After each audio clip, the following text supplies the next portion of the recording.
நம்ம தேங்காய் வேண்டாம் சொன்னீங்க. சட்னி அரைக்கிறதுக்கு தேங்காய் வேண்டாம் சொன்னேன். நீ என்ன இளநீ வேண்டு வந்திருக்க? தேங்காய் அது வந்து வருது இளநீல இருந்து. அப்புறம் என்ன சட்னி அரை? தேங்காய் வாங்கினா தேங்காய் தண்ணி கொஞ்சம் தான் கிடைக்கும்.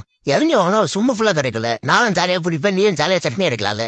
சூப்பரா உங்க அப்பா மாதிரியே பண்றாடா. என்னது என் பேச்சு அடிப்படுது? ஒண்ணு இல்லைங்க, உங்க பிள்ளைகிட்ட தேங்காய் வாங்கிட்டு வர சொன்னேன், இளநீ வாங்கிட்டு வந்திருக்காங்க. சாரிம்மா, நானே போய் தேங்காய் வாங்கிட்டு வரேன். ஒரு நிமிஷம், உங்ககிட்ட பொறிகடலை கேட்டேன். நீங்க என்னங்க இது பொறிகடலை?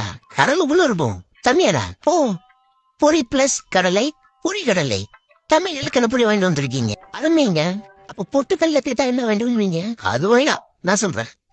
என்னமா கேள்வி இது? ஸ்ட்ரெயிட்டா ஃபேன்சி ஸ்டோர் போயிட்டு நல்ல பெரிய பொட்டா ஒன்று வாங்கிட்டு ஸ்ட்ரெயிட்டா பீச்சுக்கு போயிட்டு ஒரு கடலை வாங்கிடுவேன். பொட்டு பிளஸ் கடலை, பொட்டு கடலை முடிஞ்சு. பாய் பாத்தியாரி நம்ம பிள்ளைய இவன் என்ன பண்றா? அம்மா பரப்பிட்டார், உன்னை வெங்காயம் உழிக்க சொன்னேனே எங்கம்மா? பாவ், நான் சொல்லிட்டா எல்லாருமே ஏமாத்திடலாம் போனேன். எந்த கடையில வந்தா வாங்கினேன்? இங்க பாரா, உரிக்க உள்ள ஒண்ணுமே இல்ல. அம்மா பார்பி, அப்பாவும் அண்ணனும் வெளியே போயிருக்காங்க. வந்தோன்னே அம்மா காசி ராமேஸ்வரம் ஓடித்தேன்னு சொல்லிடுறியா? மறக்காம வரும்போது கிண்டர் ஜாய் வாங்கிட்டு வந்த பிங்க் கலர்.